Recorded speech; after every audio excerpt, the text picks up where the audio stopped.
Warning: the following video contains Terminator Genisys spoilers. Though really, what's the point? The trailer already spoiled the two big twists in the movie. Seriously, who are the geniuses who run the marketing department for Terminator? Did they not learn their lesson with Terminator 2 or Terminator Salvation? I mean, what were they thinking? At least have the decency to spoil one of the twists and leave the other one a mystery. But nope, they spoil both twists. Why don't they just save us the money and show us the damn ending to the movie? M. Night Shyamalan, never hire these guys. And now a brief history of the Terminator films. Terminator was good. Terminator 2 was great. Terminator 3 was a pile of crap. And I am the only person on Earth who actually liked Terminator Salvation. Yeah, it had problems. Yeah, the editing and directing sucked. Yeah, Sam Worthington's character had little to nothing to do with the overarching story. But I don't think it deserves the outrage that a lot of fans have given it. I mean, my god, did you see Terminator 3? Talk to the hand.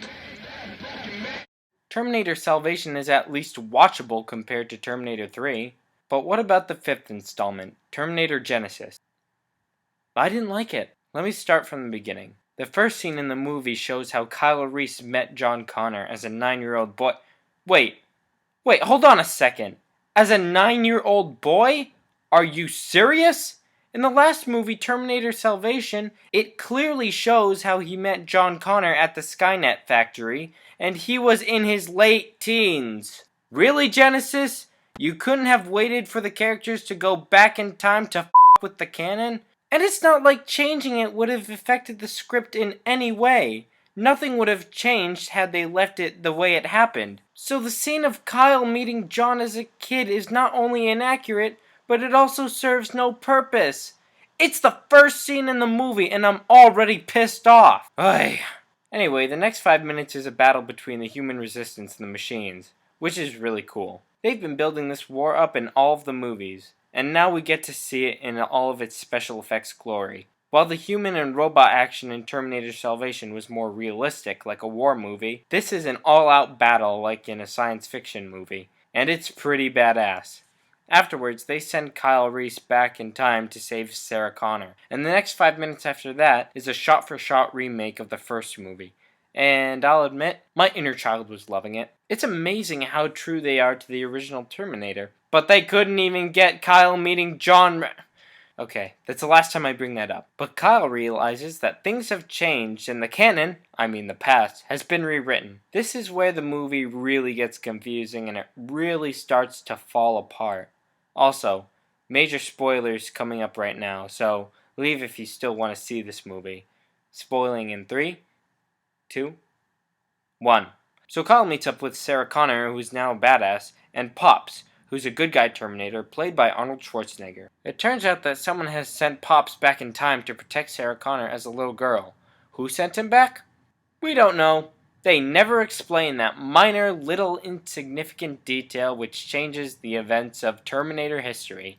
Why would that be important? After destroying the T-1000 in acid, I don't know how he got there either since he wasn't in the first movie, Sarah tells Kyle that she and Pops have been building an underground time machine so that they can travel forward to 1997 to destroy Skynet before it becomes self-aware.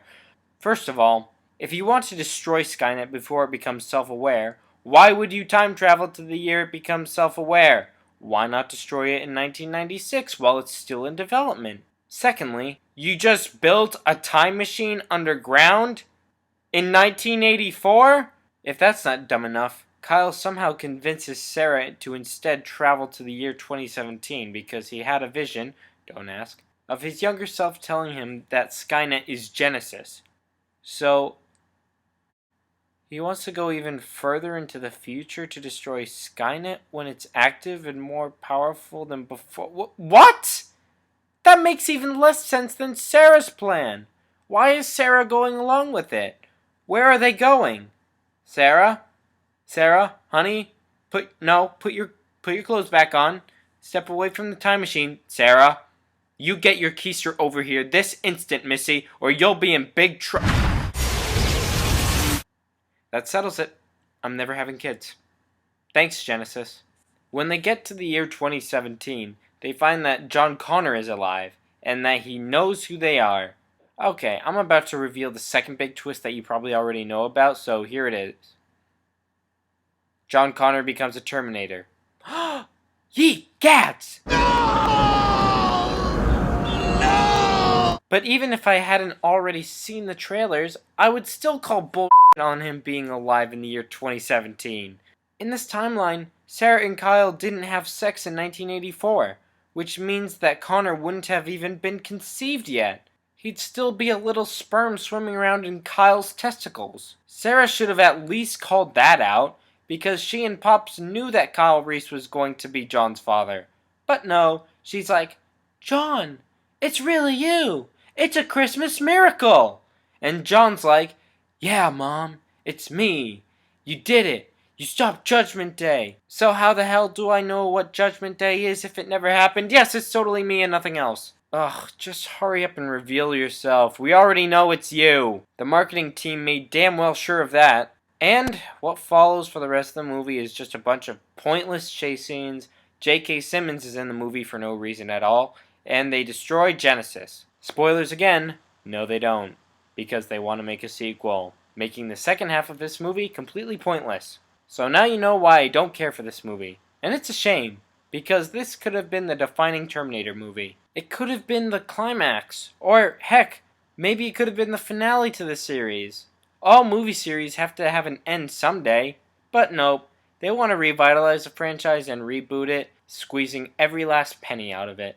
Just like Star Trek and X-Men Days of Future Past. Only those movies were good. For the most part.